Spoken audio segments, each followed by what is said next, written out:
Баршаңызға қайырлы күн достар, сіздермен бірге Фатима, менің каналыма қош келдіңіздер.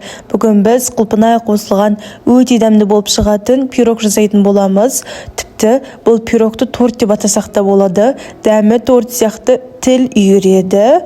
Осындай өте керемет болып шығатын пирогты сіздер де жасап көріңіздер. Видеоны соңына дейін қараңыздар. Ал ендеше жасауды бастайық. Ең алдымен ыдысымызға 3 жұмыртқамызды және де 260 грамм шекерімізді салып, жақсылап тұрып миксердің көмегімен миксерлаймыз. Достар, біз бұл жерде жұмыртқаны шамамен 2-3 минуттай миксерлаймыз. Осы құлпынай пирогтың рецепті сіздер видеоның астындағы описаниядан таба аласыздар. Мінекей осындай 2-3 есеге көтерілгенше миксерлеп болған соң 200 грамм айран және де ерітілген 135 грамм сары май қосамыз. Бұл жерде сары майдың орнына сұйық май, ал айранның орнына сүт қоссаңыздар болады. Айран мен майымызды қосып болған соң төменнен жоғарыға қарай венчикпен араластырамыз. Миксермен араластырмаймыз, себебі біз қазір ғана жұмыртқаны көпірттік. Миксермен араластыратын болсақ, жұмыртқамыз яғни түсіп кетуі мүмкін. Сол үшін де осылай венчикпен араластырып, енді бізге керегі ұнды қосамыз. Ұнның бір бөлігін електен өткізіп болған соң 2 шай қасық толтырып қопсытқышымызды қосамыз да бірінші венчиктің көмегімен араластырып аламыз. Бұл жерде біздің ұнымыз қазір миксермен араластырып жатқан кезде шашырап кетпес үшін. Сосын ары қарай миксердің көмегімен жарты секундтай араластырамыз. Миксермен жарты секундтай араластырып болған соң енді ұнымыздың екінші жартысында қосып, міндетті түрде електен өткіземіз. Електен өткізіп барып ұндарыңызды қосатын болсаңыздар, сіздердің пирогтарыңыз көтеріліп, арасы пісіп шығатын болады. Бұл жерде де бірінші венчиктің көмегімен араластырып аламыз, сосын барып ары қарай миксермен біркелкі болғанша араластырамыз. Бұл жерде шамамен 1 минуттай миксерлесаңыздар жеткілікті. Мінекей бізде осындай қоймалжың, біркелкі, қоюлау келген қамыр шығу қажет.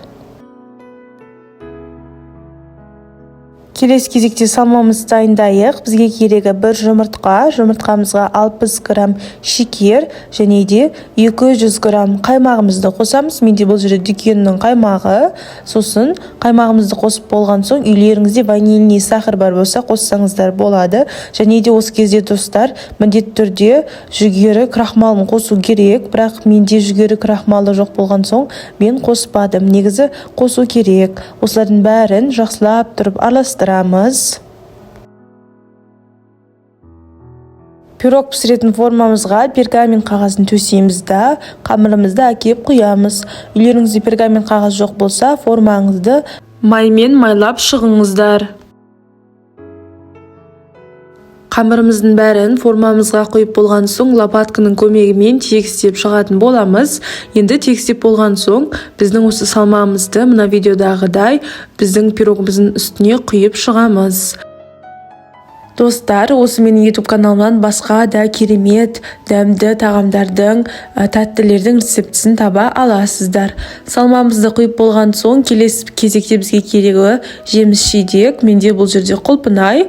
Бұл құлпынай менде мұздатылған құлпынай. Осылай құлпынайды кесіп, пирогымыздың үстіне қойып шықтым. Үйлеріңізде қандай жеміс-жидектер бар, соны қолдана берсеңіздер болады. Енді осы пирогымызды қызып тұрған пеште 180 градуста 40-45 минут аралығында пісіріп аламыз. Мінекей қараңыздар достар, біздің көптен күткен пирогымыз дайын болды. Қарасаңыздар, осылай өте әдемі болып пісіп шығады. Енді осы пирогты кішкене суытамыз. Суытып негізі тоңазытқышқа сап қойсаңыздар да болады 1 сағатқа.